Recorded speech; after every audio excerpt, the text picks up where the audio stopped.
that time, with mind-reading wisdom, fathomed the mind of the Brahmacarins and said to them, "What do you mean by saying that I talk of nadis?"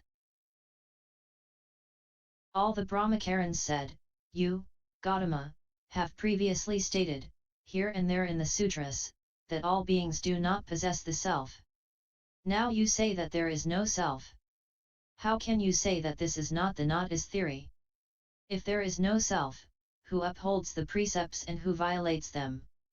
I, the Buddha, said, "I have never said that all beings do not have the self, I have always said that all beings have the Buddha nature. Is not the Buddha nature the self? Thus, I have never spoken of nadis. All beings do not see the Buddha nature. Hence, for them there is the non-eternal, non-self, non-bliss and non-purity. Such are the views of nadis." Then, all the Brahmacarins, on hearing that the Buddha nature is the self, aspired to the unsurpassed Bodhi enlightenment mind, and then, renouncing the world, practiced the way of Bodhi. All flying birds and all those on water and land aspired to unsurpassed Bodhi, and having aspired, abandoned their bodies. O good man! This Buddha nature is, truth to say, no self, i.e. no defiled, circumscribed ego. For the benefit of beings, I say self. O good man! The Tathagata, when there is reason for so saying, says that non-self is the self. But, truth to say, there is no self there. Though I speak thus, there is nothing here that is false. O good man! On account of causal relations, I state self to be non-self, and, yet, truth to tell, there is the self. It constitutes the world. I state, this is non-self. But nothing is wrong. The Buddha nature is non-self. The Tathagata says self. Because there is the quality of the eternal. The Tathagata is the self. And yet he states this as non-self. Because he has unmolestedness, i.e. complete freedom, unrestrictedness, the ability to do what he wills. Then, Bodhisattva Lion's Roar said, O world-honored one! If it is the case that all beings possess the Buddha nature like any Vajragwardsman, i.e. a person who holds in his hand a Vajra, diamond, and who thus protects the Buddhist teaching, why is it that all beings cannot see it? The Buddha said, O good man! For example, matter rupa has such representational qualities as blue, yellow, red, and white, and long or short, but a blind person cannot see it as such. Though it is not seen, we cannot say that there is no such quality as blue, yellow, red, white, long or short. Why not? Even though the blind person cannot see it, one who has eyes can see it. It is the same with the Buddha nature. Even though all beings cannot see it, the Bodhisattva at the level of the 10 stages can see it somewhat, the Tathagata sees it completely. The Buddha nature seen by the Bodhisattva of the 10 stages is like color seen at night. What the Tathagata sees is like color seen in the daytime. O good man! When the eye is blurred, one cannot see color clearly. A good doctor can cure this. By the use of medicine, one comes to see things clearly. It is the same with the Bodhisattva of the 10 stages. He can indeed see the Buddha nature, but not very clearly. By the power of the Surangama Samadhi, a person can see it clearly. O good man! If a person sees the non-eternal, non-self, non-bliss and non-pure of all things too, and sees also the non-eternal, non-bliss, non-self and the non-pure of the non-L. 3. Such a person does not see the Buddha nature. All alludes to birth and death, non-all alludes to the 3 treasures. The Sravaka and Pratyeka Buddha see the non-eternal, the non-self, non-bliss and the non-pure of the non-all. Due to this, i.e. in this sense, they cannot see the Buddha nature. The Bodhisattva of the 10 stages sees the non-eternal, the non-self, non-bliss and the non-pure of all things, and sees, in part, the eternal, bliss, the self, and the pure of the non-all. Because of this, he can see only 1/10. The all-Buddha world-honored one sees the non-eternal, non-self, non-bliss, and the non-pure of all things and, also, the eternal, bliss, the self, and the pure of the non-all. Because of this, he sees the Buddha nature just as one would see a mango that is resting in one's own palm. Because of this, the Surangama Samadhi is the ultimate. O good man! It is as when one cannot see the first moon. And yet, one cannot say that there is no moon. The same is the case with the Buddha nature. All beings may not be able to see it, yet we cannot say that there is no Buddha nature. O good man! The Buddha nature is none other than the 10 powers, the 4 fearlessnesses, great compassion, and the 3 thinkings. All beings have the 3 destructions of defilement, and later, by means of this, they can see. The ekantaka first crushes out the ekantaka, i.e. ceases to be an ekantaka within himself, and then he gains the 10 powers, the 4 fearlessnesses, great compassion, and the 3 thinkings. That is why I always say that all beings possess the Buddha nature. O good man! All beings have, all equally, the links of interdependence. These are the cases of the interior and the exterior. What are the 12? Defilement from the past is called ignorance avidya. Karma from the past is called mental formation samskara, i.e. mental volitions and impulses. In this present life, we first gain life in the womb. This is consciousness vijnana. After entering the womb, the 5 parts, i.e. the 5 limbs or the 5 parts of the human body, made up of 2 hands, 2 feet, and 1 head, and the 4 roots, i.e. the 4 sense organs of the eye, ear, nose, and mouth are not yet perfectly formed. This state is called mind and body. Namarupa. When one has the 4 roots and when one is not yet in the stage of touch sparsa, this stage is called the 6 spheres Sadayatana. When no feeling of suffering or joy has as yet arisen, this stage is called that of touch. When one gets attached to a single love, this stage is called feeling Vedana. When one learns and befriends the 5 desires, this is craving Trasina. When one looks in and out, and has cleaving, i.e. attachment, this is cleaving Upadana clinging. When one raises actions in and out in the 3 categories of body, mouth, and mind, this is existence bhava. The consciousness that one has in this life is one's birth for the days to come, i.e. one's worldly consciousness provides the basis for one's future rebirth, and the body and mind, the 6 spheres, touch and feeling, are the old age, illness, and death of the future. These are the links of interdependence. O good man! Although there are these links of interdependent arising, there are cases where things do not so come about. When one dies at the Kalala stage, there cannot be the 12. There can be the 12 when one gets into the stages beginning with birth and ending with old age and death. The beings of the world of form do not possess the 3 kinds of feeling, the 3 of touch, the 3 of craving, and there is no old age and no illness. And we can indeed say that there are the 12. The beings of the world of non-form do not have anything of matter, and there is no aging and no death. And we can also say that there are the 12. Because this is gained through meditation. And we can indeed say that beings all equally possess the links of interdependence. O good man! The case is the same with the Buddha nature. As all beings can definitely gain unsurpassed enlightenment, I teach and say that beings have the Buddha nature. O good man!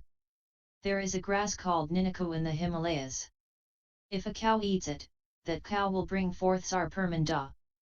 There is a different kind of grass, which, when eaten, does not bring forth sarpermanda. Although no sarpermanda comes forth in such an instance, we cannot say that there is no Ninaku in the Himalayas. It is the same with the Buddha nature. The Himalayas are the Tathagata, the Ninaku is great nirvana, the foreign grass is the types of sutra. If beings give ear to, and respect and praise, Mahaparinirvana, they will see the Buddha nature. Even if it is not found in the types of sutra, we cannot say that there is no Buddha nature. O good man! The Buddha nature is matter, non-matter, non-matter and not non-matter. Also, it is a phase of appearance, no phase of appearance, no phase of appearance and no na phase of appearance. Also, it is one and not no tone. Also, it is non-eternal and non-disruption, not non-eternal and not non-disruption. It is not is and not is not. Also, it is an ending, non-ending gond. Not non-ending. Also, it is cause, it is result, and it is no cause-end. No result. Also, it is signification, non-signification and not non-signification. Also, it is a letter, non-letter and no non-letter. Why is it matter? Because it is the adamantine body. Why is it non-matter? Because it is of the Buddha's independent characteristics and is of the category of non-matter. Why is it non-matter and not non-matter? Because it has nothing to do with matter, non-matter, and because it has no fixed form. Why is it the phase of appearance? Because it has the signs of perfection. Why is it that it has no phase of appearance? Because it displays no phase of showing the appearance of all beings. Why is it that it has no phase of appearance and not no phase of appearance? Because there is no fixed phase of appearance or not no fixed phase of appearance. Why is it one? Because all beings ride in the one vehicle. Why is it not one? Because three vehicles are spoken of. Why is it not one and not one? Because there is no way of counting. Why is it non-eternal? Because things are seen by causal relations. Why is it non-disruption? Because it is segregated from the world view of disruption. Why is it not non-eternal and not non-disruption? For because there is no end and no beginning. Why do we say is? Because there do actually exist all beings. Why is it not is? Because one can see it, i.e. the Buddha nature, by dint of the best expedient. Why is it not is and not is? This is because of the nature of the all void. Why, i.e. in what sense is it that it ends? Because one gains the Surangama Samadhi. Why is it non-ending? Because of the eternal. Why is it non-ending and not non-ending? Because all endings are done away with. Why is it the cause? Because the cause is known. Why is it the result? Because the result is fixed. Why is it non-cause and non-result? Because it is the eternal. Why is it signification? Because all are taken into the unhinderedness of signification. Why is it non-signification? Because it is not possible to explain it. Why is it non-signification and not non-signification? Because it is the ultimate all void. Why is it a letter? Because it has a name to represent it. Why is it a non-letter? Because the name has no name which it can have. Why is it non-letter and not non-letter? Because it is segregated from the category of letters. Why is it non-suffering and non-bliss? Because it is away from feeling. Why is it non-self? Because there is no arriving at the eight unmolestednesses 5. Why is it not non-self? Because of the quality of the eternal. Why is it non-self and not non-self? Because of non-doing and non-receiving. Why is it voidness? Because of Paramartha Satya. Why is it non-voidness? Because of the eternal. Why is it non-voidness and not non-voidness? Because it indeed serves as the seed of wonderful Dharma. O good man! If any person can meditate upon and understand the signification of the Sutra of Great Nirvana, know that this person sees the Buddha nature. The Buddha nature is inconceivable. It is the world of the all-Buddha Tathagata. It is not within the compass of conception of Sravakas and Pratyeka Buddhas. O good man! The Buddha nature is not within the category of the 5 skandhas, the realms, or the spheres. It is not what originally was not but is now, nor is it what originally was but is now no longer. It is what beings can only see through causal relations. For example, it is like iron, which, when in the fire, is red, but when not and is cooled, is black as before. And this black color does not exist inside or out. It comes about thus by causal relations. The same is the case with the Buddha nature. When the fire of defilement has gone, all beings can see it. O good man! It is as in the case of a seed. The bud comes out and the seed dies. And the nature of the bud exists neither in nor out. It is the same with the flower and with the fruit. This comes out thus, since things are based on causal relations. O good man! This all-wonderful sutra of great nirvana is perfect in innumerable virtues. It is the same with the Buddha nature. It accomplishes and is perfect in innumerable virtues. Then, Bodhisattva-mahasattva lions. Roar said, O world-honored one! How many laws dharmas does a bodhisattva need to accomplish by means of which he can see the Buddha nature, yet not very clearly? How many laws does the all-Buddha world-honored one need to accomplish by means of which he can see it clearly? O good man! If the bodhisattva accomplishes things, he will be able to see the Buddha nature, and yet to a lesser degree. What are the 10? They are, 1. Desiring little, 2. Feeling satisfied, 3. Quietude, 4. Effort, 5. Right remembrance, 6. Right samadhi, 7. Right wisdom, 8. Emancipation, 9. Praising emancipation, 10. Succoring beings with great nirvana. Bodhisattva Lion's Roar said, O world-honored one! What difference is there between desiring little and feeling satisfied? O good man! Desiring little is not seeking and not taking, feeling satisfied is not feeling regret when one gains little. Desiring little is having little, feeling satisfied means that the mind does not become worried by the things offered. O good man! Of desire, there are 3 kinds, which are, 1. Evil desire, 2. Great desire, 3. Desire. For desire's sake. We say evil desire.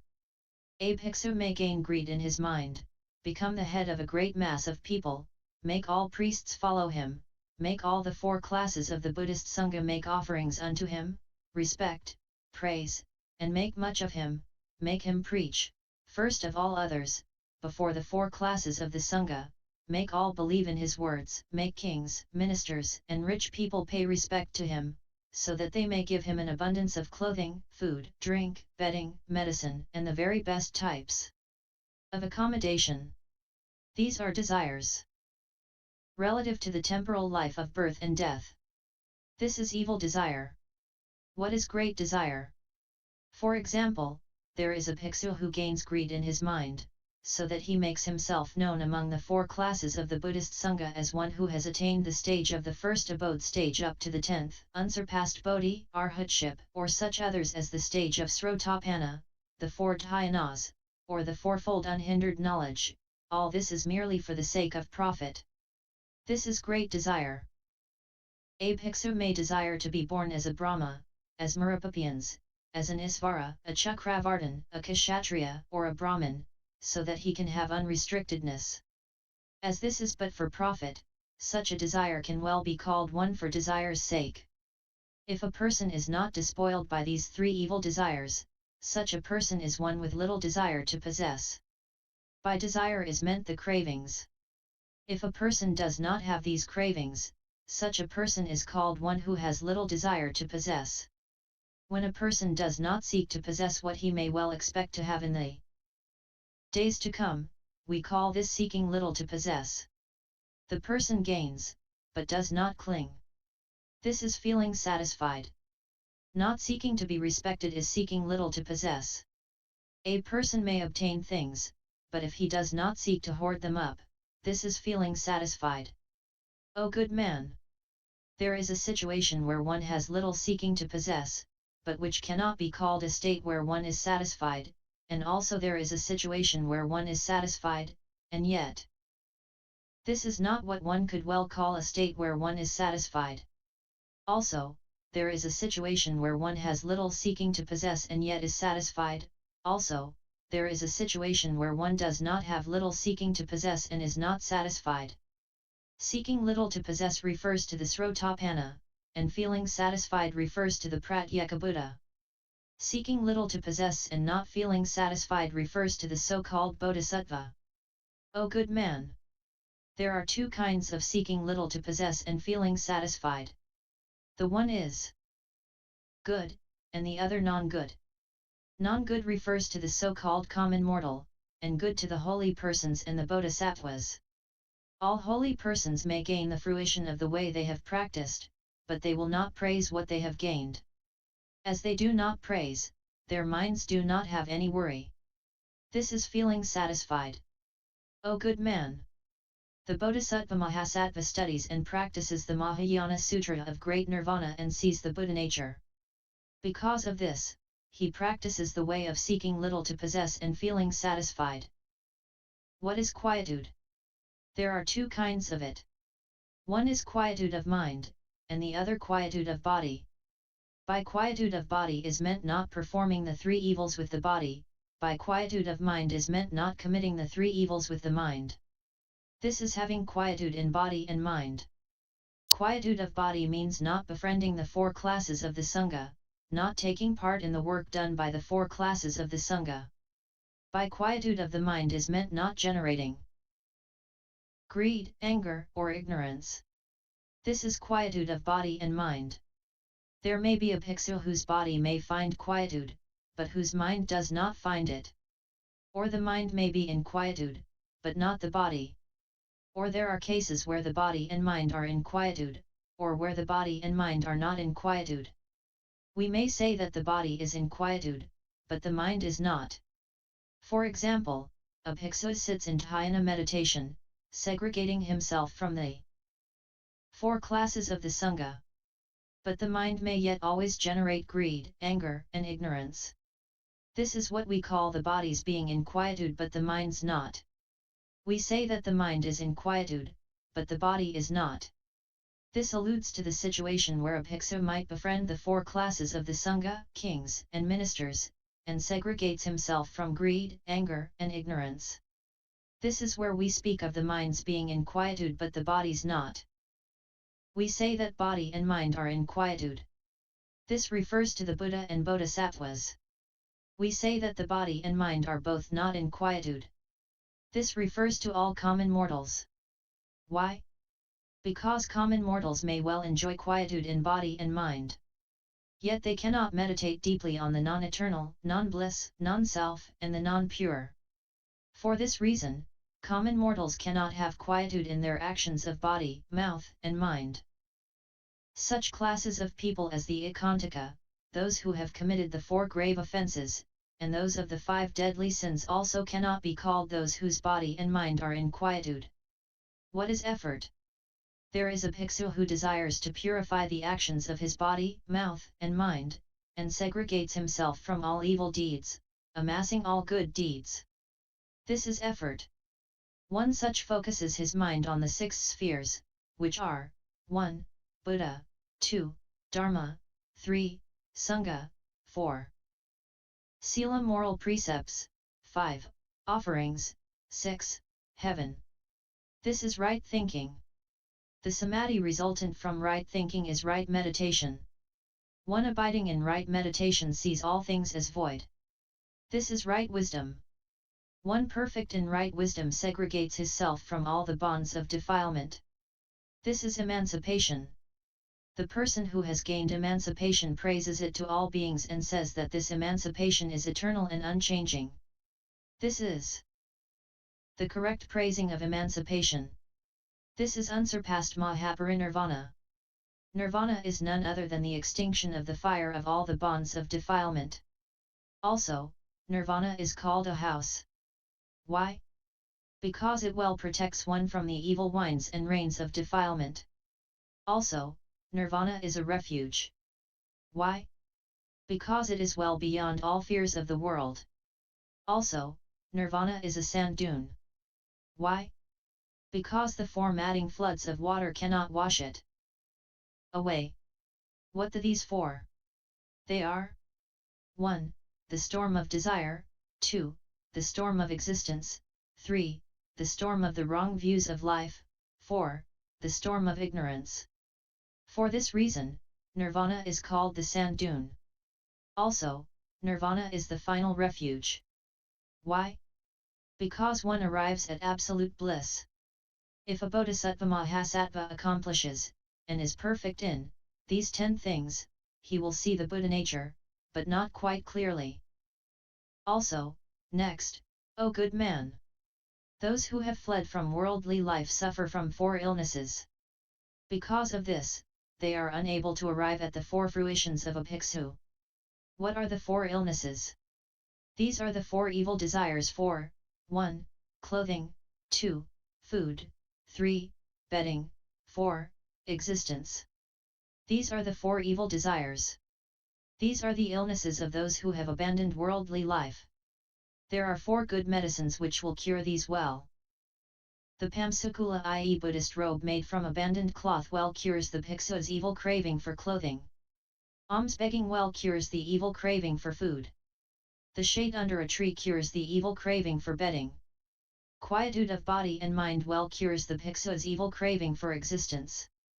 By these 4 good medicines, a person can indeed make away with the 4 illnesses. These are the holy actions.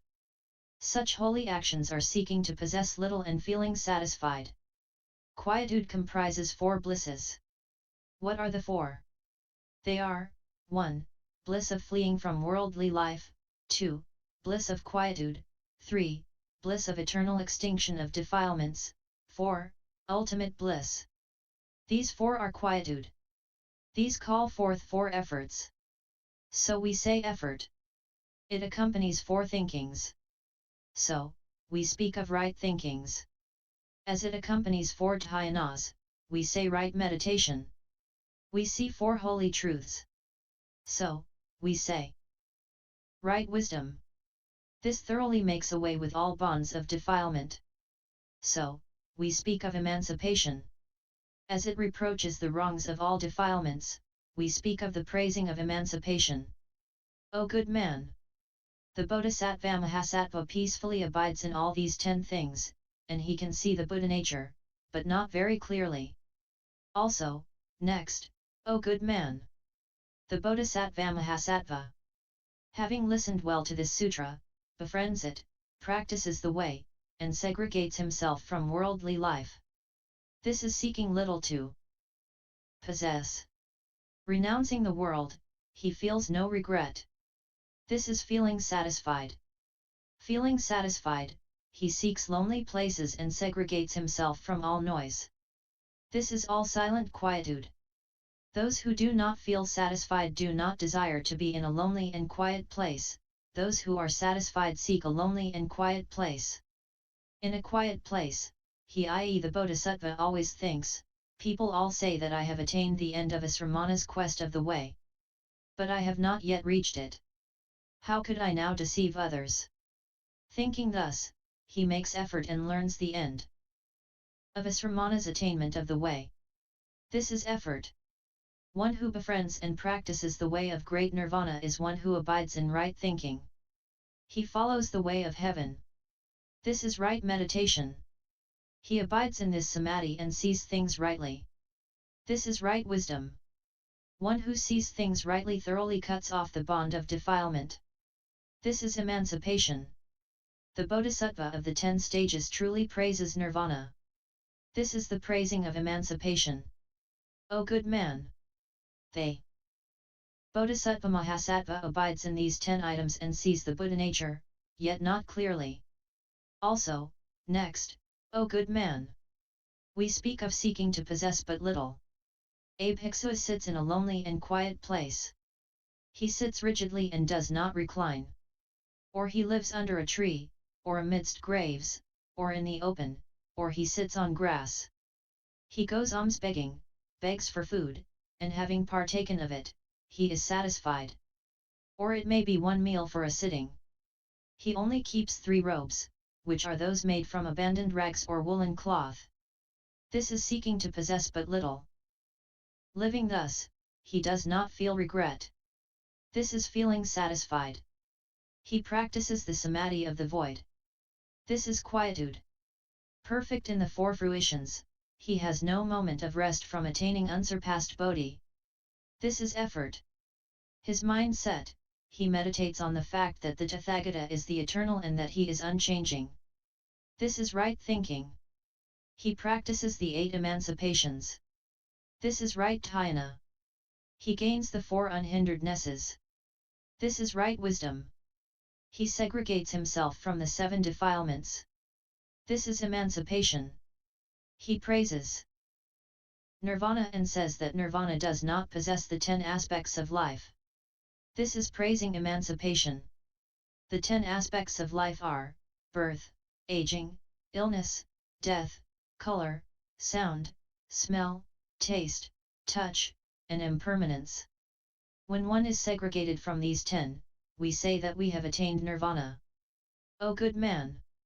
This is why we say that when the Bodhisattva-mahasattva abides in and perfects the 10 items, he sees the Buddha nature, but not clearly. Also, next, O good man! Due to much craving, a person associates with kings, ministers, rich men, kshatriyas, brahmins, vaishyas, and sudras, and says, I have attained the fruitions of the srotapana up to arhatship. For profit, he walks, stands, sits, reclines, and answers the call of nature. Seeing a Dhanapati, he shows respect, approaches, and talks. One who breaks away from evil cravings is one who has little craving. Although he has not done away with bonds and worries, he indeed goes where the Tathagata goes. This is feeling satisfied. O good man! The above 2 are the nearest causal relations for thinking of meditation. Teachers and students always praise them. I, too, in the sutras, have praised these 2 items. Any person who can be perfect in these 2 items draws close to the gates of nirvana. This extends to the 5 blisses. This is quietude. One who rigidly upholds sila morality is called one who makes effort. One who repents is one of right thinking. One who sees no aspect of mind is one in right meditation. One who does not seek the characteristics and causal relations of all things is one of right wisdom.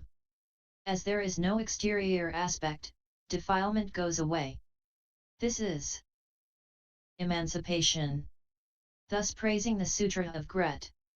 Nirvana is called the praising of emancipation. O good man! This is what we mean when we say that the Bodhisattva-mahasattva peacefully abides in the 10 items and sees the Buddha nature, though not yet quite clearly. O good man!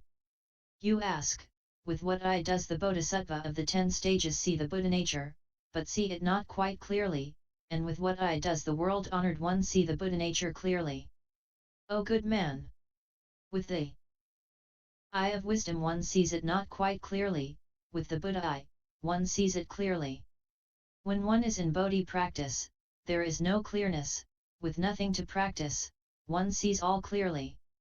When one has nothing more to practice, one sees clearly. When one abides in the 10 stages, one does not see quite clearly. When one does not need to stand or move about, clearness comes about. Because of the causal relations of wisdom, the Bodhisattva-mahasattva cannot see clearly. The all-Buddha world-honored one is out of the realm of causal relations. It is due to this that he sees clearly. One awakened to all things is the Buddha nature. The Bodhisattva of the 10 stages cannot be called awakened to all things.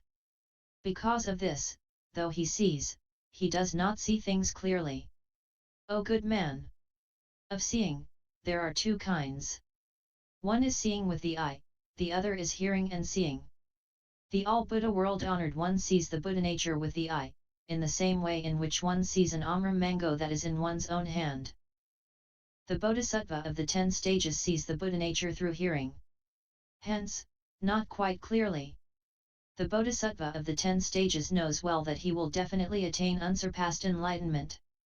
And yet he does not know that all beings have the Buddha nature. O good man! Further, there is seeing by means of the eye. The all-Buddha Tathagata and the Bodhisattva of the 10 stages see the Buddha nature with the eye. Also, there is hearing and seeing.